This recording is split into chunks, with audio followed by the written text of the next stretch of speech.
Oh my gosh. Yes. Yes. So Jen, where do you work or what do you do?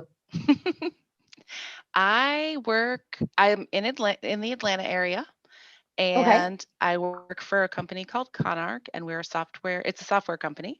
And until a Okay. year ago, we specialized in document management for CPAs, and I was the marketing Wow. director.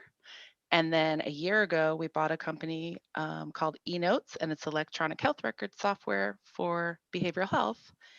And I was going to do it as a part time help onboard clients and have done a whole bunch of new things. Um, and I eat, sleep, and breathe it now. I used to be a therapist, a counselor 100 years ago, it feels like. So it was a kind of cool to be able to get back into working with helping people, Mm. um, helpers, or, that kind of, it scratched an itch for me that I was feeling like I was missing.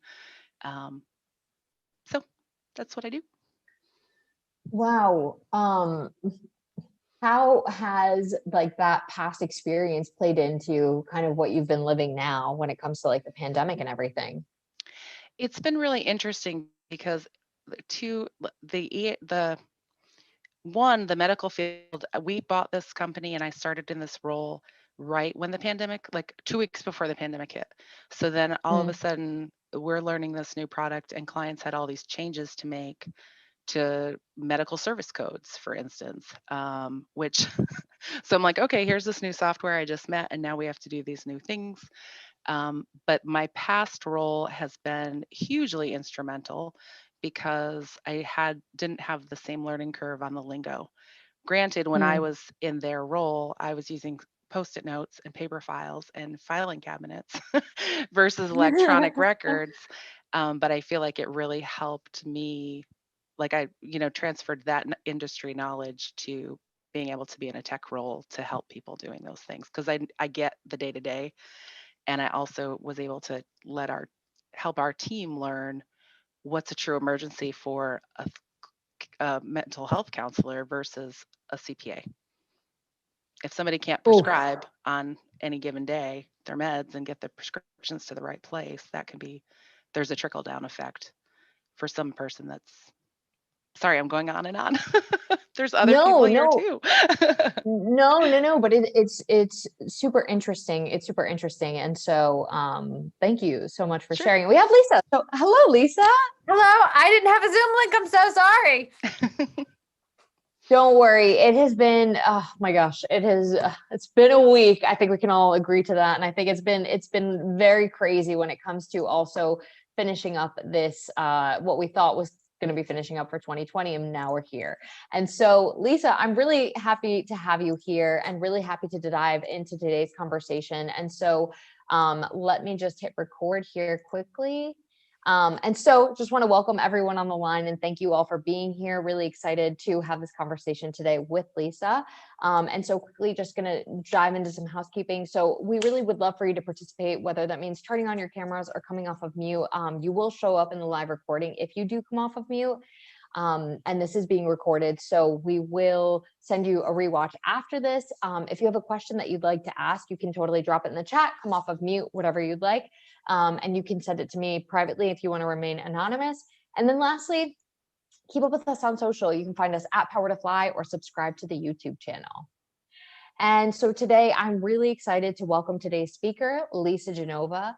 Acclaimed as the Oliver Sacks of fiction and the Michael Crichton of brain science, Lisa Genova is the New York Times bestselling author of Still Alice, Left Neglected, Love Anthony, Inside the O'Briens, and Every Note Played.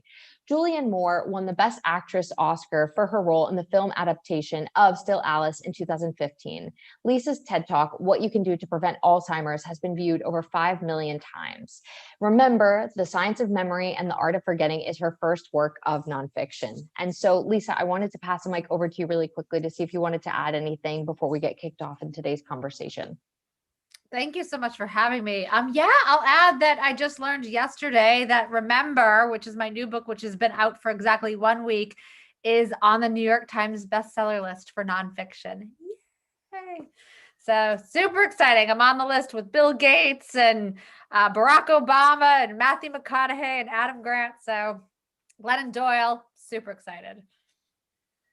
Well, that is very exciting. And I remember when you and I first connected, it was really exciting to listen to all of the work that you've done, especially getting to interview firsthand so many of the people that you write about. And so I'm really excited to dive into that today and talk about, why forgetting is normal and how we remember. And so quickly before we dive into those questions, I just wanted to cover, the principal themes for today's conversation, which are insights and an understanding of how your brain works, and understanding about why forgetting is a normal part of being a human, and then strategies for being more gentle on ourselves and our memory. And so we're going to get to all of these topics through the pre-submitted questions. And so if you have any questions, I would love for you to also drop those. But until then, I want to kick us off here, Lisa, with the question, why is forgetting a normal part of being a human?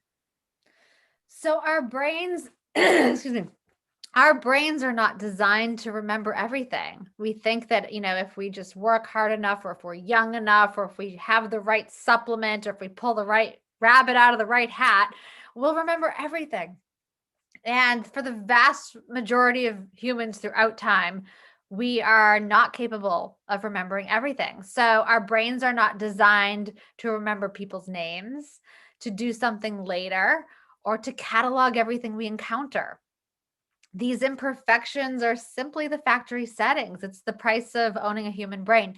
We're not designed to remember same old, same old. So if it's, the same every day, habitual, routine, inconsequential stuff. So the stuff we do most every day, right? So like the get up, brush your teeth, take a shower, get dressed, drink the coffee, eat the meals, do the Zooms. Like Tuesday is Saturday is Friday at this point. So we're not designed to remember the details of that stuff because it's the same. We are designed to remember what is new, surprising, emotional, meaningful. That stuff our brain is phenomenal at remembering. Excuse me. So we can both recognize like, oh, I don't remember, what I ate for lunch last Wednesday because I don't know, nothing special happened. Or if we really needed to remember what happened during lunch last Wednesday and what we had, we need to associate it with stuff that wakes our brain up, right? It has to be associated with something meaningful. And so either something meaningful has to happen in that lunch, or we just need to pair it with things that in our mind's eye remind us of something that is astonishing or weird or surprising or new or emotional. It's so interesting that you say this, because I think especially during this time, during the pandemic, right?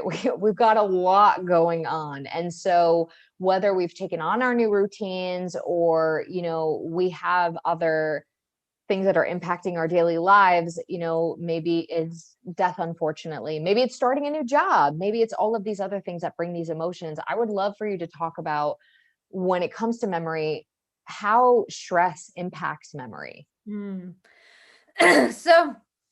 So stress in and of itself is not a bad thing. And it's not bad for memory if it's an acute stress, if it's something that happens and then goes away. So, our brains and our bodies were designed to react to stress to keep us alive, right? So if, back in the day, if a predator is attacking or an enemy is attacking, a lot of things happen instantly in our body. It's adrenaline and cortisol, the two main stress workhorse hormones, get released, and they inhibit things that aren't necessary right now. Like, so you don't need to digest the meal right now if you might be killed in a few minutes. So digestion stops and other things stop. But what gets accelerated is your muscles, your ability to react physically. You actually stop thinking. You don't want to weigh the pros and cons. Like, well, do I run? Should I knit something now? It's like, no, just go. So it's an immediate on and off thing. So stress, like today, we're not being chased by lions, but so if I'm driving my car and the car in front of me slams on their brakes, and my stress response gets triggered so that I can immediately slam on my brakes without having to think about it. But stress you can also think of it as arousal, right? It's the awakening of your nervous system from sort of the sleepy default state to okay, I'm alert, I'm ready to act. So it's, even like prying yourself out of bed, getting ready for a Zoom meeting. Like you need a certain amount of stress to activate your brain and pay attention, which allows you to remember what's going on. So you can also think it's probably really important to remember something about that lion who chased you, or, the brake lights that went on, or the zoo. Like if it's stressful enough, it will help you create new memories. And to a point, it will help you retrieve memories.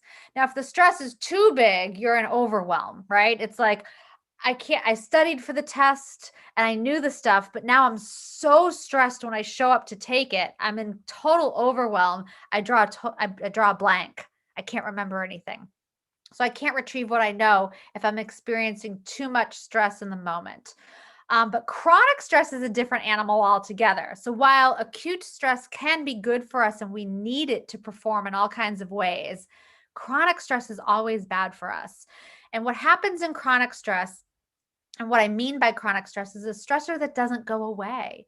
It's that unrelenting, bully of a boss, or it's if you're experiencing some sort of abuse, or if you are, your thoughts can be your predators, right? So if you're constantly worried about the uncertainty, lack of control, if you're socially isolated, which a lot of us have been this past year, those are major psychological stressors. If they don't go away, the shutoff valve to the stress response can break. So normally when I release adrenaline and cortisol, it floods my system. Cortisol actually acts on receptors in your brain to shut the whole thing off. So stress happens, the response happens, and then the response shuts it off. But under chronic stress, the shutoff valve can break. The cortisol receptors stop responding to cortisol. And now you just keep dumping adrenaline and cortisol into your body. And you might feel this, right? You constantly feel a little bit like agitated and like you're breathing shallow, like you're being chased, right? This is why people talk about, take a deep breath. If you take a deep breath, especially through your nose, because you never breathe through your nose when you're running for your life, even a moment of that, you can feel in your body. It's that slow breath is telling your body and your brain, I'm not in danger. I'm safe. And so it's a different way of introducing a feedback loop into your body we can trick it basically. So if the shutoff valve breaks, you have way too much cortisol in your brain. And one of the things that can do is it can shrink the size of your hippocampus. So it inhibits neurogenesis, the birth of new neurons, and a part of your brain that is required for the formation of new memories. So you'll be impaired in your ability to form new memories if you're chronically stressed.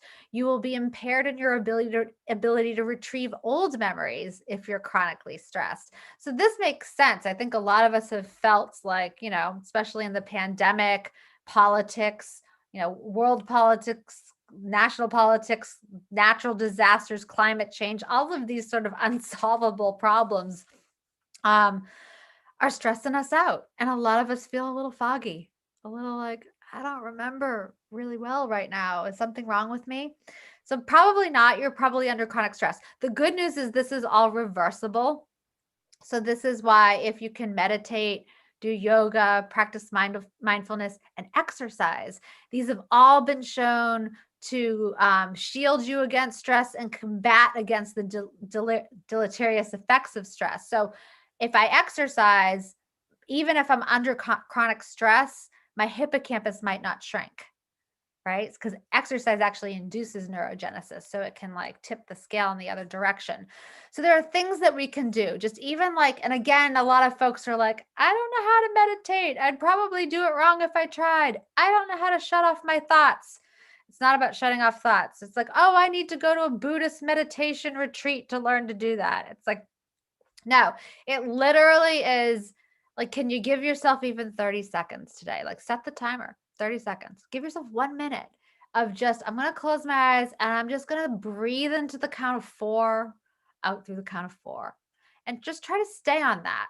And you won't. Your thoughts are going to start running. They're like little naughty dogs. No, come back. Just when you notice it, oh, I'm thinking about the meal I need to cook later. Or I got to remember to do this email or whatever. Oh, bring it back. Just say, okay, yep, I noticed that. I'm just going to breathe again. So just in through 4, out through 4, and then check in. How do I feel after that? I feel a little less stressed. I guarantee it. So you can give yourself 30 seconds to a minute here and there throughout the day. And then you can also think, every time you think, I feel a little less stressed, you are A, helping improve your memory in the moment, and B, you're giving yourself the practiced felt sense of what it feels like to be calm in the face of the circus that is around us. So the stress is going to continue. It's how am I not constantly permeable to that stress, because it's gonna make you it's gonna make your memory foggy. I love this and I love listening to all of this. And I'm laughing because I personally have such a hard time with meditation. And, I read the book Eat, Pray, Love. That's like what I think about when I think of meditation. I'm like, I'm nowhere near there. But it's so true. I found like 5-minute meditations on YouTube. And even though my mind definitely starts to wander after like 10 seconds, just the idea of like sitting there and like breathing, has had a really positive impact. So thank you for sharing that. And also thank you for making us feel a little bit better when we do get stressed, because, we're playing into the development of our brains. So I wanted to ask you, talking about chronic stress, I feel like we also need to talk about burnout. And so when you're in that sense of burnout, what's your sort of opinion or remedy for that? Because I know you mentioned exercise, meditation, all of these things. So what if you're kind of beyond that? Can we come back from that? And what does that require for your brain to come back from that? Well, what do you mean by burnout exactly? Because I know that might mean different things to different people. So we're all experiencing like the screen fatigue, right? Like, thank you all for being here. Cause I know like we're all staring at these screens all day, and it's like, it's a little, it's depleting, I think, over time. But when you mean burnout, like what do you like, that you're depressed, or that like what does the word mean to you? I just want to make sure we're talking about the same thing. Yeah, and I would also love for everyone else to chime in as well and say what you think that burnout means to you. But I guess for me, burnout means this kind of prolonged sense of fogginess, right? Like where you're just stressed and like taking in new information beyond remembering things just feels like overwhelming. Yeah. So it's situational. It's not a permanent condition. You don't have to think like, oh, I feel foggy now and I've ruined my memory and I'm going to be memory impaired for the rest of my life. So there are a lot of things that can bring us back. So this one of the simplest things, and it's not sexy at all, but it's a good night's sleep. So the sleep science is so compelling. And if you're interested in more than what I talk about today, I recommend Matthew Walker. He's got a great TED Talk and he's got a book called Why We Sleep. But the data show we need 7 to 9 hours a night. And we need this for every organ system in our body. So when you're asleep, this is not an unconscious state of nothingness where nothing is happening. And if you weren't so lazy, you wouldn't be asleep all those hours, right? It's a very biologically busy time in your body and in your brain. And so in your brain in particular, while you're asleep, all of the information and experiences that happened today that you paid attention to, that were meaningful to you, that you are going to want to remember tomorrow and beyond, get consolidated into long-term memory while you sleep by your hippocampus. So if you disrupt your sleep, if you don't get enough time for your brain to do that, then you won't fully form the memories that you tried to make the day before. And so they either won't be made at all because the process was disrupted, or they're there, but they're not so strong. So you like kind of remember it, but not fully, or it's hard to retrieve. You will wake up the next day exhausted. And so you won't really be as able to pay attention to your day as you would when you're fully rested. And the first necessary ingredient in creating a memory that lasts longer than the present moment is attention. So you're not going to be able to make as many memories today because your brain is tired. And then another really super important thing that happens while you're asleep is your glial cells. These are cells in your brain. They're like the sewage and sanitation department of your brain. They're busy cleaning up all the metabolic debris that accumulated during the business of being awake. And one of the things that cleans away is a protein called amyloid beta. Now, amyloid beta, if it piles up, starts to stick to itself and form plaques. And if too many of those amyloid plaques form, that's the beginning of Alzheimer's. So getting a good night's sleep actually helps you reduce your risk of eventually developing Alzheimer's. So while this is awesome news, and it's like, the sleep science shows that this is significant. This isn't a small effect. So while this is cool because it's free, it's not a pharmaceutical that you have to pay tons of money for, get insurance or whatever. Like, this is free. It's available to you. But people kind of freak out because a lot of us are sleep deprived, right? So several things I can tell you. The amount of sleep you've already lost in your life is water under the bridge. That's done. Here you are. Here's your brain now. You're here. You don't have Alzheimer's yet, hopefully. But this is your brain now. So what can I do today? And then tomorrow, it's what can I do tomorrow? So every day you have a new opportunity to support your brain health. So if I want to get a good night's sleep tonight, there's several things I can keep in mind. So caffeine is a big one. So caffeine has actually been shown to be really good for memory. So again, you need to pay attention to create a new memory. Caffeine enhances attention. So your morning cup of coffee can really help you remember stuff. It's also been shown in a new study to maybe reduce your risk of Alzheimer's by up to 65%. But we need more studies to verify it. And we need more information on like, what is it in the coffee? Is it the caffeine? Is it something else? But the caveat with this is you don't want to have your caffeine too late. So if your last latte of the day is at 7 p.m, then the half-life of caffeine is 5 hours, which means that half of the caffeine will still be in your body 5 hours later. So if you've got like 64 milligrams of caffeine in your latte, you'll still have 32 milligrams of caffeine in your brain 5 hours later, which is midnight. So some people, this doesn't bother. Like, we're all a little bit different in our metabolisms. But if you're having trouble falling asleep, think, when did I have my last coffee or tea of the day? And can you back that up a little bit and see if that helps? Your body temperature needs to decrease by a couple of degrees to fall asleep. Is it too hot in your room? Are you on screens right up until the last second before you're like, okay, sleep? Because that's a bright light you're looking at. And you're like, your brain's very busy looking around or whatever. Like, if you can put the phone away, some period of time before you intend to fall asleep and be unconscious, it will help your body adjust to going to sleep. There's all kinds of other tricks too, like trying to go to bed at the same time every night, waking up at the same time.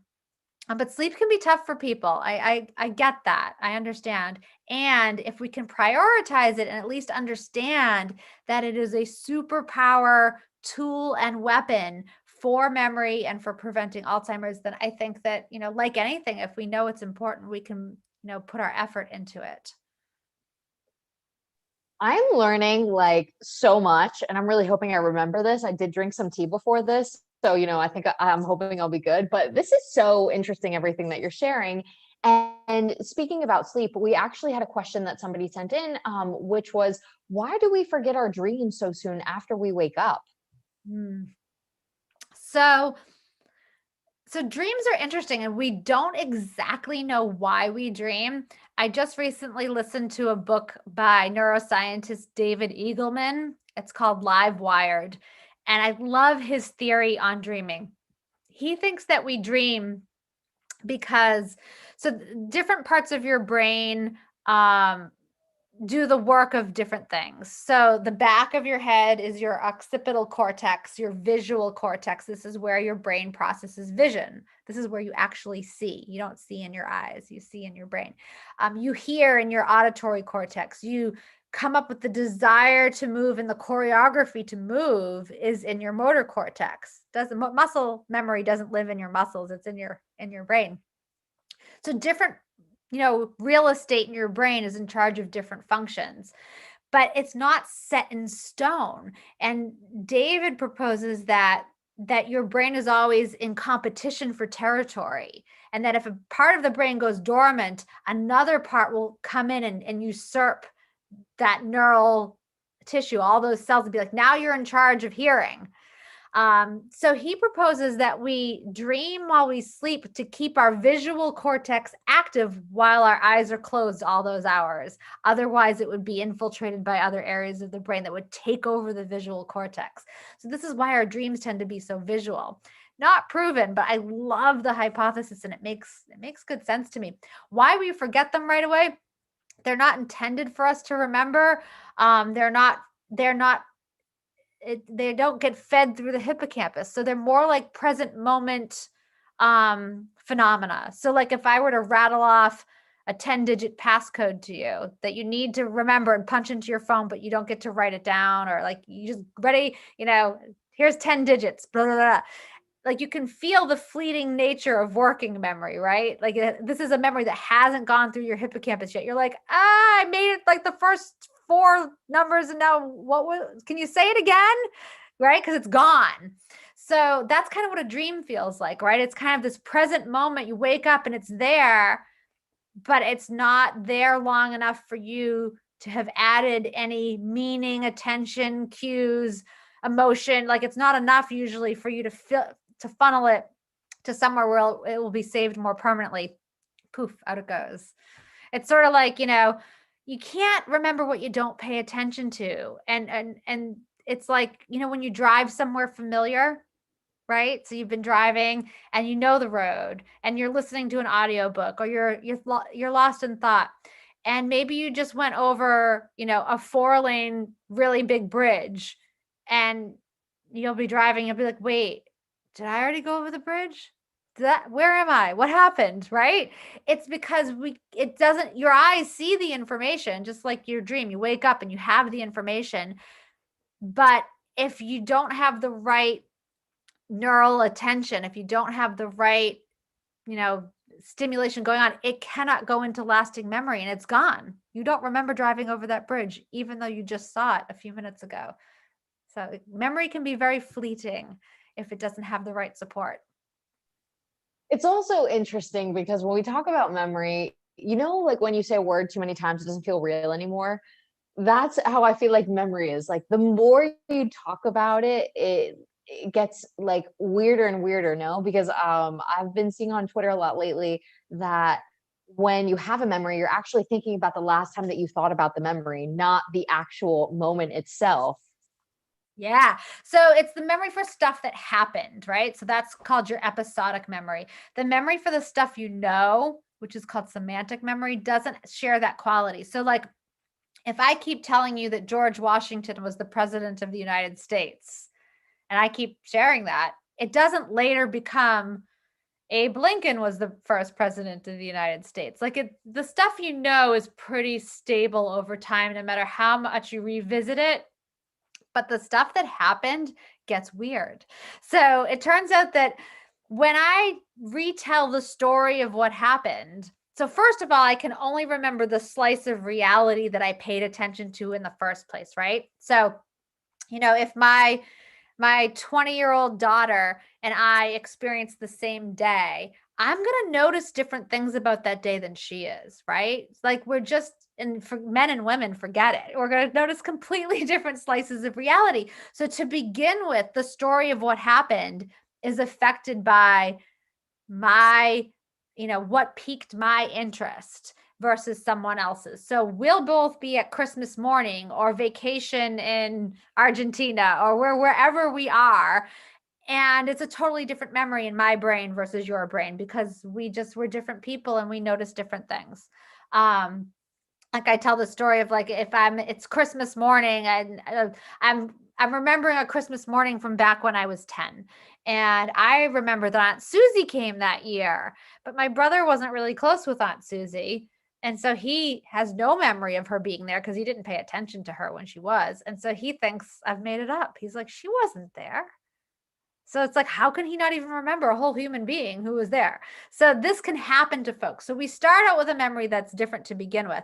And then every time we revisit the memory, every time I think about it, talk about it, write about it, it has the chance to be changed. And then whatever changes are made, that's what gets saved back into my brain. It's like it writes over the original. It's like hitting save in Microsoft Word. So the original's gone. And so like if it's a memory long held, like I'm a different person now than I was, 30 years ago. And so I'm in a different mood. I might have more knowledge. I'll add things, subtract things. Maybe I saw something on the news that impacts my recollection of this. It changes. So there have been so many studies on this. So we all think we know exactly where we were, who we were with, what we were wearing, the time of day, whatever, when big public events that are shocking and emotional happen. So for older folks, it's when JFK was killed, or the Space Shuttle Challenger blew up, or when the Twin Towers came down in 9/11. And I'm revealing my like very American ness right now. But like if whatever country you're in, if there's a big natural disaster that was catastrophic, or a bombing or something, a lot of times we have what's called a flashbulb memory. We remember in vivid detail where we were and what day it was, and because they're so confidently held, we think they're accurate. And study after study has shown they're not. So like there's a study out of Emory College where they interviewed college students, Psych 101 students. These are like 19-year-olds, young brains, not aging Alzheimer's brains. Where were you? Who were you with? How did you feel after the Space Shuttle Challenger blew up? They interviewed them 24 hours later. And then they had these same students answer the same questions 2.5 years later. And 75% of them didn't even remember taking the questionnaire at all. Right? So there's that. And then none of them, 0%, had answers that totally matched what they originally said 24 hours later. But they all think that their memory today is the right one, to the point where when the researchers showed them the original answers in the students' own handwriting, they look at it and say, well, that's weird, because my memory of what I'm telling you now is what happened. I can't explain that. Just because that's your memory. So your memory for the stuff that happened is like, this is what happened in your life, but it's not entirely true, which is a little humbling. And it actually has massive implications for something like eyewitness testimony, right? Because eyewitness testimony is a memory for something that happened.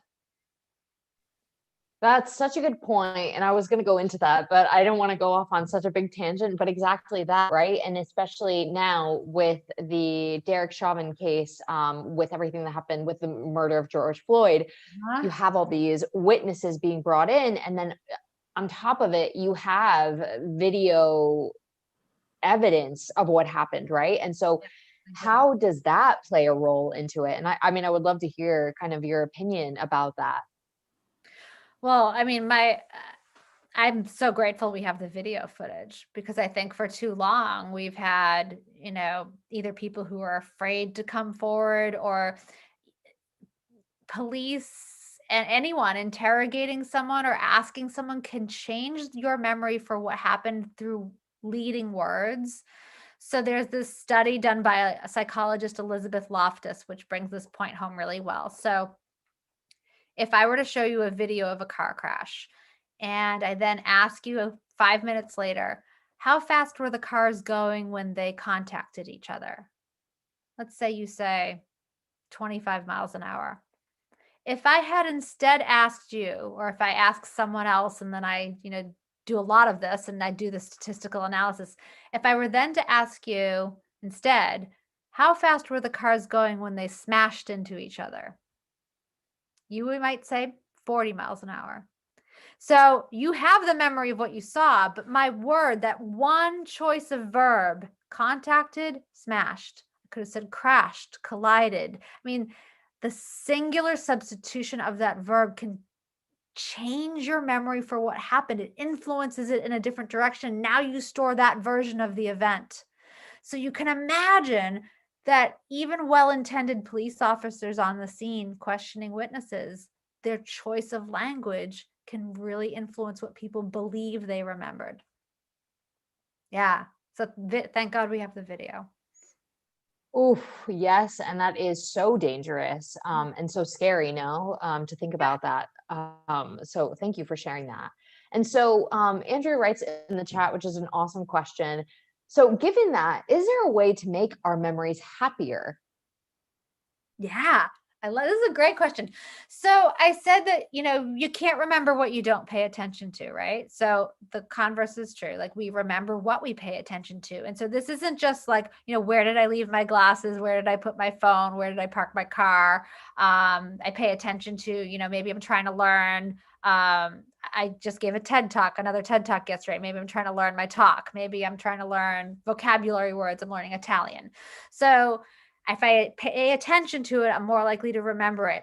But it's not just the stuff, it's the quality of the stuff. It's the philosophy of your life, right? So if I am an optimist, if I look for and pay attention to the elements of my day that were full of awe or joy or magic or gratitude, and I replay those, because we strengthen our memories that are repeated, that are reinforced, that are gone over repeatedly. So if I focus on and reminisce and share the moments of my day, that, or maybe even write it in a journal, because that'll reinforce the memory. What am I grateful for? This is why gratitude works, right? Like, if you focus on that, then your life story becomes populated with, the story of you becomes one of love and gratitude and joy. If you focus on all the misery and the injustice and the horrible things and the breakup, and like, right, a lot of us do this if we've had a breakup and we're devastated and heartbroken, and we just keep playing the same tape. Like, we just cannot get off the loop of how wronged we've been and how heartbreaking it is, and we stay there. And if you stay there too long, like, that's going to be what you pay attention to, is what you remember. If you want to forget the guy, stop talking about him. Like, stop reinforcing the memory. So yes, it's becomes a, what do you pay attention to can influence your happiness, because if you pay attention to those happy things, those are the memories that are going to live and breathe in you. So, yeah.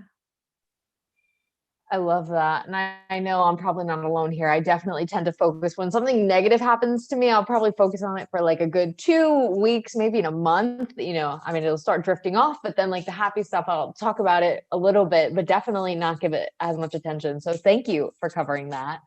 And I wanted to ask you another great question that we had that was submitted beforehand, which was, what are the signs of something more serious than forgetfulness? How can we determine if there's something else at play? Yeah. So, and the something else could be, a prelude to Alzheimer's, but it could be some other reason that's highly treatable and not, as terrifying. So, like, it could be, you're chronically sleep deprived, or it could be you're low in B12 and you just need a boost in that, vitamin. So don't go down the Alzheimer's terror road immediately anyway. But so here's the deal. So words that go missing, right? So the tip of the tongue, like, oh, what's his name? My friend told me to watch this movie on Netflix. What's the name of the movie? I can't remember. Begins with a T. Like, you do, right? 100% normal. Our brains are not designed to remember proper nouns. And so people's names in particular are probably the most common normal memory failure. These words live in like neurological cul-de-sacs. They're super hard to get enough activation to find the specificity of that one house on that one street. There's only one way in ultimately, as opposed to common words, which live like in the intersection like of Main Street. And it's like, a million different ways to get there. So if I start losing like, oh, what's the name of that word? What the thing I used to write with? The thing, a pen? Yeah, a pen.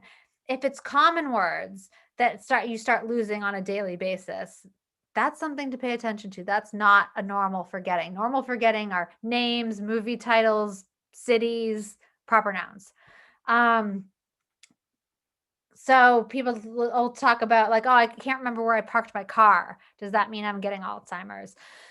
Again, probably not. It probably means you didn't pay attention to where your car was when you took off, right? So you park the car, you're running late, you zip off, or you're like chatting with your friend and you go off into the mall and then you come out and you're like, oh my God, I'm in a big parking garage. I don't remember what floor we parked on. Like, what? It's because you didn't pay attention.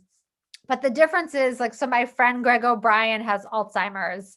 And back when he was driving, he shares the story with me that I share in the book. It's relays this point beautifully. Is so he drove his car, his yellow Jeep, to the dump. And he got out of the car and he dumped his trash.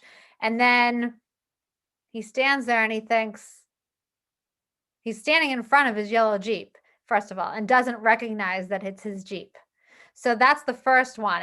That's some stuff, right? That's the semantic memory. That yellow Jeep is his. That memory is not available to him right now. Doesn't recognize that as his Jeep. So he can't remember that that is his Jeep. And the other one was he couldn't remember how he got there. So how did I get here? So he didn't know that he couldn't access the memory from a few minutes ago that he drove to the dump. So that's not normal. That is a symptom of something more serious going on. So it's like, I can't find my keys. That's okay. But if I find my keys and have a moment of, wait, what are these for? Or I find them in in the freezer or the microwave and like, don't know why I put them in there. I thought maybe they go in there. That's not normal forgetting. It's really distinctly different. Like, this is one of the points I wanted to make in the book is there's so much worry and anxiety and judgment and fear and shame around moments of forgetting that are really normal. And we're just, either it's how the brain is designed and you're going to forget those kinds of things always, like names, or you haven't supplied the right kind of cues to remember it. Like, oh, I meant to pick up dry cleaning today and I forgot. There's a reason why, and it's not pathological. It's not a cause for diagnosis. So most of what I want people to understand is how your memory works and why most of what you are going to forget today is 100% normal. The forgetting due to Alzheimer's is really significantly different, and it's noticeably different. And there's a whole chapter in the book dedicated to lots of details as to why, but it's very easy to distinguish between the two. It's so helpful to hear you say that. A little bit of a relief, but also, I think for anyone who has aging parents or aging grandparents, whether or not you've seen that directly, you probably know somebody who's had dementia or Alzheimer's, right? And I mean, you're the expert. So they're two separate things, right? Can you talk a little bit about those? The difference between dementia and Alzheimer's? Yeah. Oh, this is a great question. I get this a lot. And it's so this is a confusion that's out there. So dementia is a symptom. That's not a diagnosis. It's the hallmark symptom of Alzheimer's. So dementia means that you have an impairment in memory, language, or cognition that's out of the range of normal for your age and education. So that could be a symptom of Alzheimer's. It's the hallmark symptom of Alzheimer's, but it could also be a symptom of, again, sleep deprivation, depression, Parkinson's, vascular dementia, frontotemporal lobe dementia, Pick's disease, Lewy body dementia. So there are a lot, B12 deficiency. So a lot of things can cause the symptom of dementia. And so like high blood pressure is a symptom of heart disease. You don't get diagnosed with, you don't have, blood pressure isn't a disease, it's the symptom of the disease. So dementia is a symptom of Alzheimer's disease. And a lot of people use them interchangeably, I think because I think we're less afraid of the word dementia. I think saying the A word is really hard for a lot of people, including doctors. They don't want to say you have Alzheimer's. So rather than say that my mother has Alzheimer's, I'll soften it a little and say, well, she has dementia. It might not be Alzheimer's. And people don't necessarily do this intentionally. I think that culturally there seems to be a little more acceptance with the word dementia. And unfortunately with Alzheimer's, there's still so much stigma and shame and taboo associated with that disease, so that, you know, it's just very hard for us to be open with it still. Totally. And my grandmother has dementia. More than likely, she has Alzheimer's as well. And so I wanted to pose the next question to you, because talking about, you know, should we be worried about something else? So when we're looking at our parents, our grandparents, elderly family members that we may have, or, you know, friends, is there a way that we can support them without attacking them, right? Because you're talking about there's a stigma around Alzheimer's. So if we think that somebody has Alzheimer's, how can we support them? So if you think that they might be experiencing symptoms of Alzheimer's, are you asking like, how do I broach the conversation without freaking them out? Okay. Or how are we supporting them once they're diagnosed, which is the first one? I think twofold. I would like to go through, you know, how can you kind of approach that? And then how can you support that once they're, you know, diagnosed? Yeah, it's tough, especially for kids approaching a parent, I think, because there's that, you know, power dynamic, right? Like, you know, my parents are in their mid 70s. My dad will be 80 next year, actually. And there is this sense of like they're the parent, I'm the kid. I can't tell him what to do, and I can't suggest that like he's in a position of me caring for him, because he always cared for me. So it's this strange role reversal oftentimes for us to be in with parents, where we might be the ones who can see something they can't see, or know something they don't know. So if you have a parent who is not going to be open to you saying, "Hey dad, I'm worried about some of the lapses in memory I'm seeing in you, and you seemed a little confused and disoriented, or you couldn't find your way back to the hotel room, or, whatever it was," say, "I'm just worried about it. Do you know what's going on?" And if he's not open to this conversation, like, "I'm fine, I don't want to talk about it," then you could suggest to him, or get your mom to be a collaborator on this. So like, well, next time you go to your doctor, maybe you could have this conversation with him. And then actually you could also just let the doctor's office know, "My dad's coming in for his annual checkup. I've been noticing some changes. Can you ask him some questions about it?" Because dad's probably going to be like, "I'm fine. I'm not, not talking to the doctor. I'm fine." And unfortunately, doctors are, still not in the habit of checking on our cognitive and brain health. Again, it's like, let me check on your health from the neck down, and everything down here gets looked at, right? And ladies, all our ladies' parts get looked at, but like nobody's talking to you about what's going on with your brain health. And it's an organ in your body, and yet it gets so ignored. I'm hoping that will change. So figuring out a way to get your parent to be in conversation with the doctor would be super helpful. If they're open to listening to you, it's like, here's what I've noticed. Don't diagnose it. You're not a doctor. And if you are, that's a different story. But like it, I'm noticing some things that seems like you might be having some memory issues, or some cognition issues. Or give an example. I noticed this happened. Like, that was new. That's different. Can we talk to the doctor about it? Once someone is diagnosed, one of the best pieces of advice I can give is, well, find an organization who specializes in this, because you don't have to reinvent the wheel. So like in the United States, it's the Alzheimer's Association, alz.org. And they have support groups and resources and education, and like sort of to like having headlights on in your car, right? It's like, before knowing these folks, you're in your car on a dark night with no headlights. You're just trying to find your way. But this resource is like turning on the headlights. They can see what you can't see yet. Like, they've been there. So put the headlights on and have them help you, because they know what's coming. But one of the things I've found is really useful advice is not quizzing your parent or your loved one. It's not like, do you remember this? Do you remember me? Do you remember the time when? Do you remember this? Or if they're having trouble and they're, my grandmother says she's, waiting for her mother. Her mother's going to be home any minute. Well, her mother died 30 years ago. So it's not my job to quiz her or correct her or tell her she's wrong or reality orient her. My goal is to stay emotionally connected to her. And so my goal is to join her in her reality when that happens, because she can't join me in mine. So it's almost like you have to be an improv actor. You say yes and to everything. So my grandmother says, I'm waiting for my mom. She's going to be here any minute.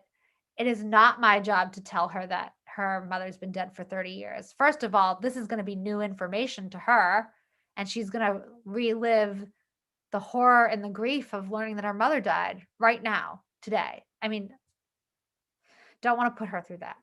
But the other is, it's not going to do any good for me to tell her because, and then by the way, she might forget that we went through this conversation in 5 minutes and then tell me again. And then what, I'm going to reality orient her again, and she's going to get grief stricken all over again. So instead I can just say, okay, that sounds good. Can I wait with you?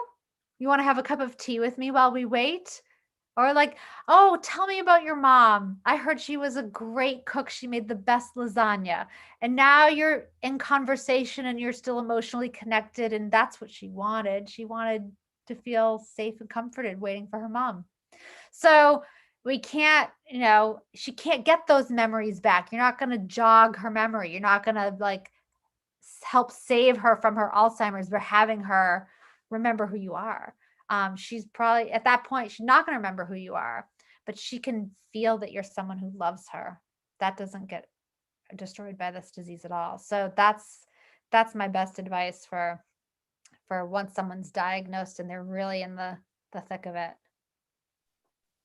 Oof, okay, you've got me like tearing up over here, because that is like very, very powerful advice. And I think that is something that, we tend to get caught up in, because I think, from my perspective, like we get selfish and we're like, what do you mean you don't remember me? Like I'm this such an important person that's been in your life. And it's very complex, but I want to thank you. I remember when my grandmother didn't recognize me that first day. It was like, oh, like I can still feel it. It's like, oh God, she doesn't know me. Like all of that personal history is like severed. Like she doesn't know who I am to her. Like I cry right now.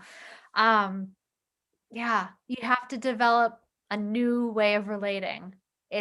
I can be someone who loves her and she can feel it and love me back. She doesn't know who the hell I am, but I can still hug her. I can still make her smile.